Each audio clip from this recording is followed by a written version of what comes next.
You've played the roles, met the expectations, and done everything right. So why does it feel like something's missing? Welcome to the Unwritten Woman, a space for the woman who knows she's more than the life she's been given. I'm Kristen, author of Unlocking Authenticity, a journey from people pleasing to empowerment. And I know firsthand what it's like to break free from the mold and start rewriting your story.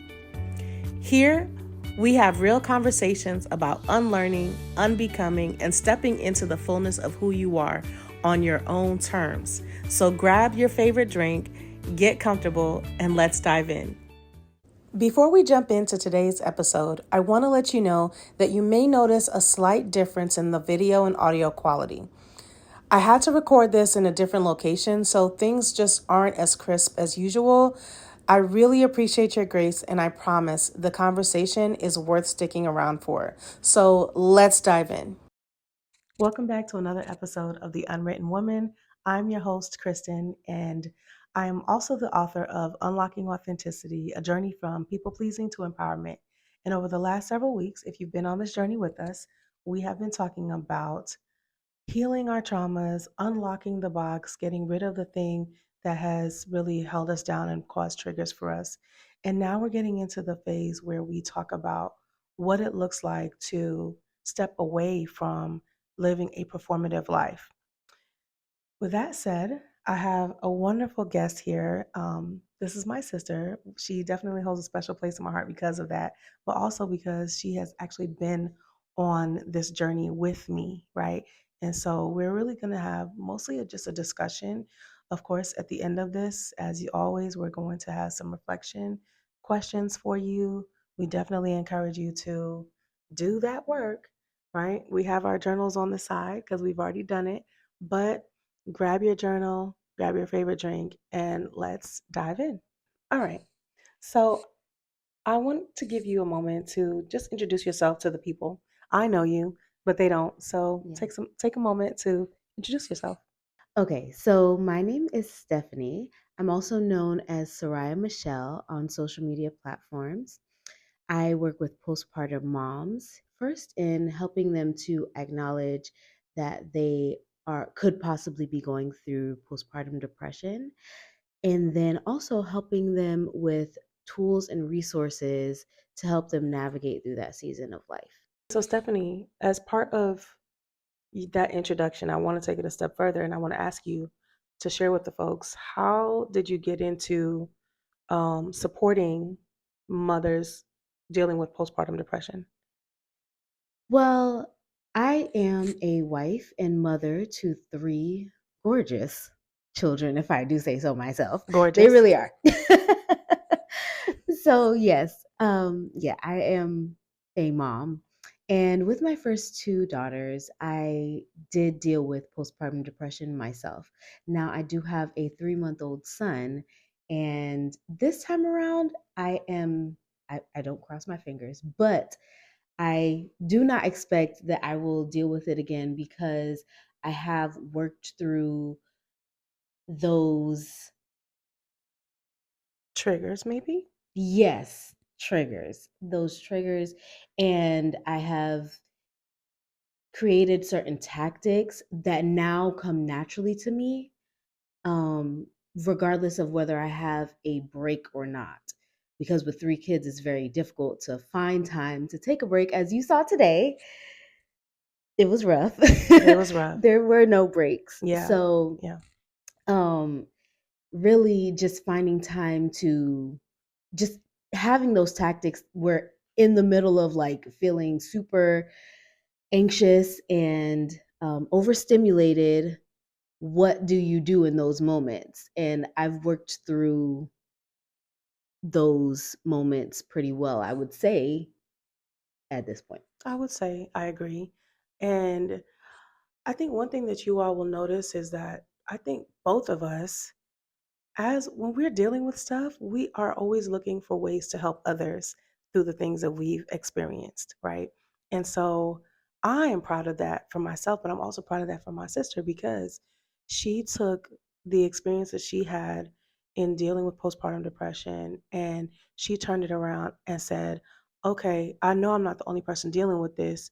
Let me turn this around and create a platform for mothers to share, to encourage each other, for small businesses who actually offer support to postpartum moms to be a part of that platform and share resources and tools and strategies and tactics to be able to support one another. That's why she's here. Okay, that's why she's here, and that's just the introduction. If you want to know more about this, what she does and how she does it, we'll definitely share more about that at the end of this episode. So with that being said, let's really get into it. So over the last few weeks, I've been sharing my own journey as a recovering people pleaser and how that has really turned into living a very performative life, right?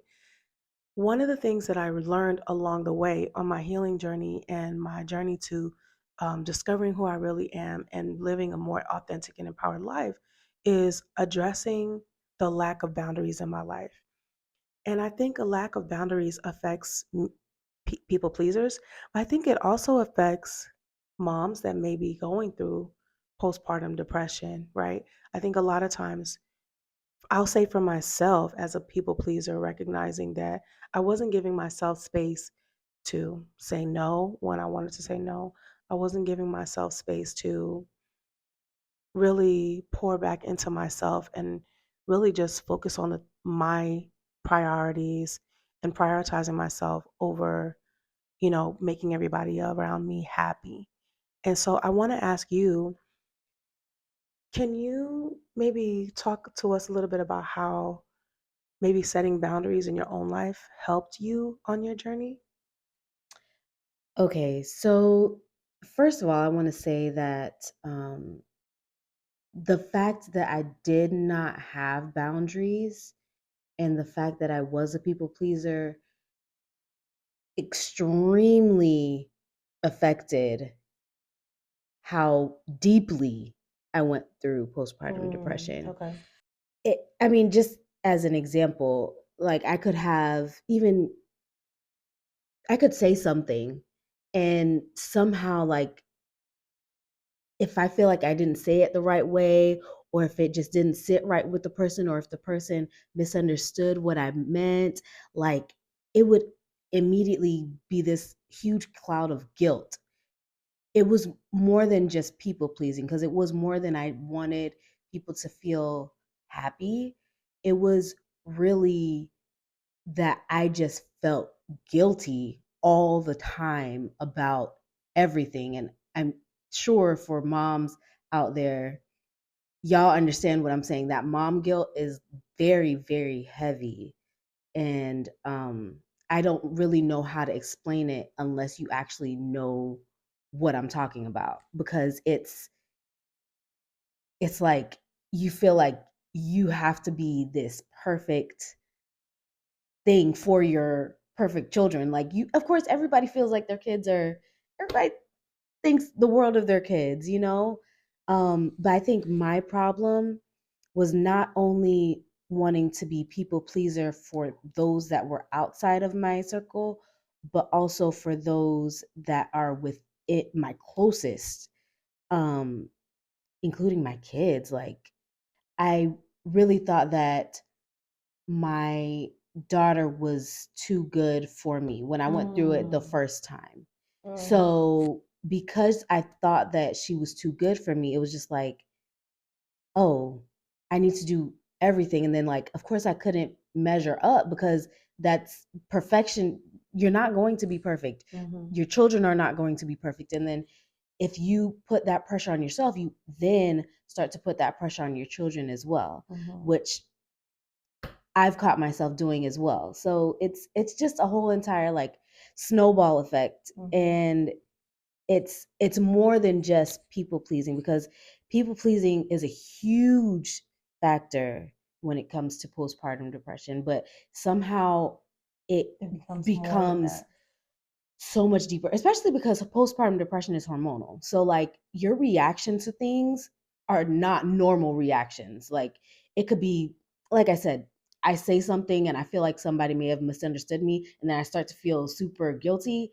And that's not a normal reaction to stuff. Like, you should just be able to say what you want to say, and then and then boom, it lands however it falls. However it lands, and then people just got to take it for what it is. And I think it's funny that you said that, because I will say that years ago, I was in therapy, and I had the most, I would say, like, brightest bulb turned on in my head when my therapist said, you cannot control how people react. You can only control what you do and how you react.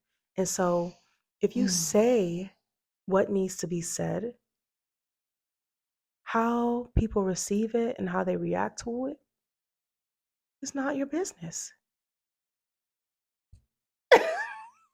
I'm really rolling my eyes I because, know you're giving me the side eye. yeah, Why are you giving me the side eye, Stephanie? I'm giving Because you the I side tell eye you because that you tell all me that that all the time. time. And I still struggle with it to this day because it's like, why did they not react the way I feel like they should react? Because there's a right and a wrong way to react. Mm, we're not even gonna, we're not, and this is why boundaries are important. Okay. Because, and I'm not trying to, Go ahead. Go ahead. okay, this is why boundaries are important. Because we've got to be able to say for ourselves, hey, you know what? I'm going to do and I'm going to say the things that align with who I am, and I'm going to control my controllables, right? Hmm. And I'm going to ask people to respect what my boundaries are. I think the main thing is to understand that when it comes to boundaries, the best thing that you can do for yourself is to communicate that boundary and expect that that person is going to respect your boundary, right? And it's up to them if they choose to respect that boundary. But then it's also up to you to say, if you cannot respect this boundary, then there's going to be a shift in this relationship Hmm. in whatever way that that looks, right? So, Hmm. an example is if I communicate to you that I don't like taking calls after 9 p.m. because I need to be able to unwind and I need to be able to rest. But every couple of days, you're calling my phone and it's after 9. There's going to be a point. I might answer that first time. I might even answer that second time. But there's going to be a point when I'm not going to answer your call. I'm going to put you on D&D. It's simple, right? But again, it's me communicating this boundary, you choosing whether you're going to respect it or not. And if you choose not to respect it, I am going to have to operate differently because it is a boundary for me and I'm responsible for holding and maintaining my boundaries. My only request is that you respect it. If you can't, that's okay. And respecting it also includes not making snide jokes or remarks. You can keep the boundary, but what you're not going to do is make fun of me for having the boundary. How often does that happen to you? And where are those people now? Oof, that's a loaded question. I'll say for me, because I've been down that road. But I think too, I don't know. I'm not a good example because sometimes I feel like my cutoff game is too strong, and I'm working on that. I'm working on that. Who? Oh my gosh. But yeah, it's a work in progress. It's a work in progress, and we're gonna talk more about that too because when it comes to boundaries, like boundaries are not built. And I'm sorry to cut you off, Yeah, no, go ahead. but boundaries are not made to keep people at arm's length. Boundaries are set to maintain peace and order Hmm. in your life. They're a gift. They're a gift. Say that, girl. They are a gift. Boundaries are a gift Hmm. to everyone involved.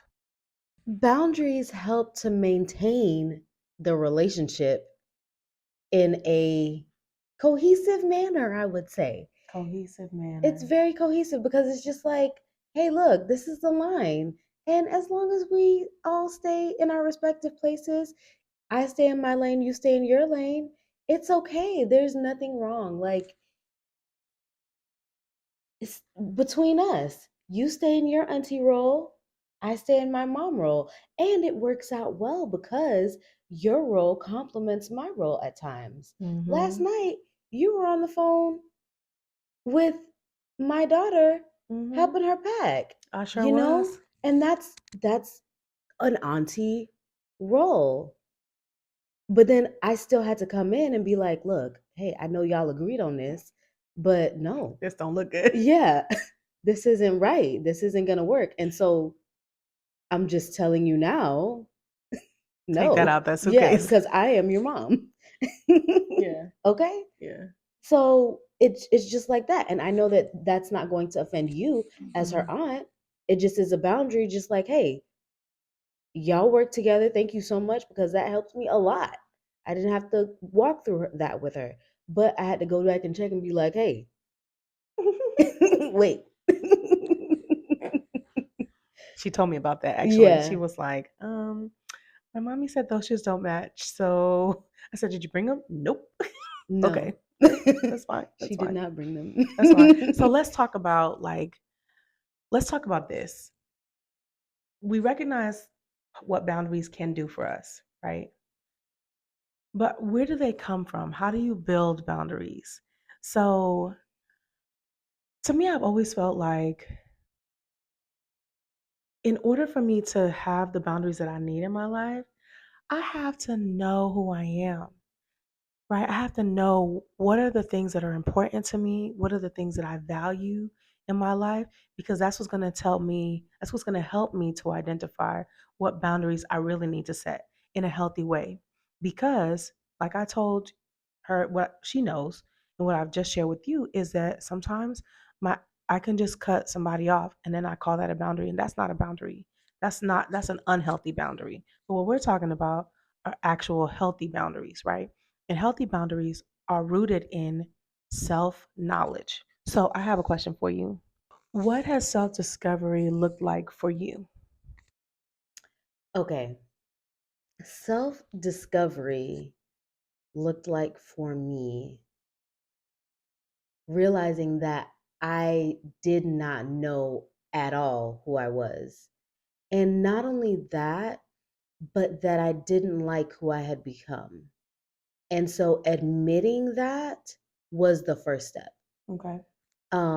Because the thing for me was if I can't fully like myself, I can't fully embrace who my children are. Mm. It's deep like that because they are a part of me. And so when I see me in them, I need to see that as a positive, not as a negative. Hmm. And so, and not only that, but also knowing like, okay, I have to make sure that I know the things that I like and also instilling that in my children. Everything that I do as far as like mental work, it always stems back to, okay, how is this going to translate into motherhood, and how is it going to how what am I going to instill in my children through this lesson that I have learned? We talk about that quite a bit, actually, Yeah. which I think is really cool. It's interesting, and I want to share something too, and I don't know if I've ever actually shared this with you, but I think one of the things that really kind of propelled me into my own self discovery journey is because I had one niece and now I have two nieces. And for me, it was very much like I want to be somebody that my nieces can look up to. I want to be somebody that my nieces can be proud to be like to have as an auntie. I want my nieces to grow up and have examples, multiple examples of well-rounded healthy women. And so Hmm. that's a part that's my responsibility, right? I don't have children. I have my sister, right? That I hope that I inspire and support. But I have my nieces. They're part of my legacy. You know what I'm saying? They're her legacy, but they're part of mine too. Hmm. And so I think interestingly enough, I think we can probably both say the same thing, which is that these little girls have really um been the catalyst for both of our For self-discovery sure. journeys, Absolutely. which I love, 100%. and I'm proud of that. Yeah, 100%. Because I know for sure, even though I went through that postpartum depression period for quite a long time with my first daughter, I still was in a season of elevation Mm-hmm. after having her. And then after having my second daughter, another elevation happened. And now, after having this third one, I see myself again elevating to another level. And so it's just something about having children that just really propels you forward. And the fact that you take ownership in that, it really means a lot to me, because the thing is that, like, I can't do it by myself. And I personally have never gone to therapy, but I mean, there are a lot of sessions that we have that are very therapeutic. Mm-hmm. And so, You should so be paying me. yeah, I should. But then you would have to pay me too. That's true. That's true. That's Yeah, true. so, um, All right. so yeah. Cool. So I think one activity that I did and that I also included to an extent in my book, right, is identifying what your values are, right, as part of your self-discovery journey. My question to you is, what's one value that you uncovered about yourself that actually surprised you a little bit? So I've always known this about myself, but I never really saw it as a positive. I kind of saw it as a negative. But that would actually be humility.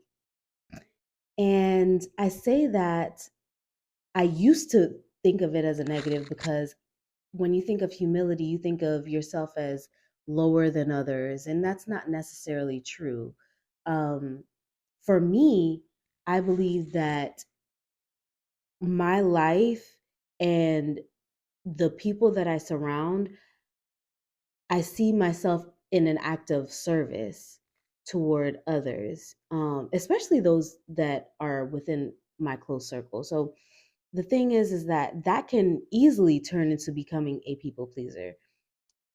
And so with that, you have to have strong boundaries. Mm-hmm. But I really see that as a strong suit for me, because people see it as genuine love, Mm-hmm. as being down to earth, and um and being able to relate, not as if I still hold my head up high, but I'm also looking around.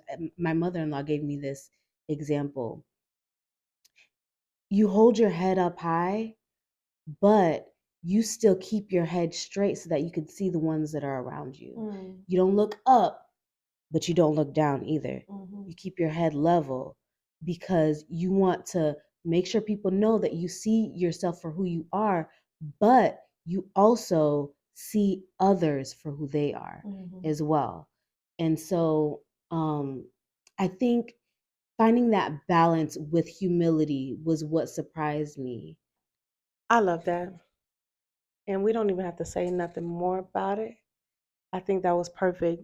That's it for part one, but we're not done yet. In part two, we continue this powerful conversation exploring how self awareness and knowing your core values help you to build and maintain healthy boundaries. Trust me, you don't want to miss it. So we'll see you in next week's episode.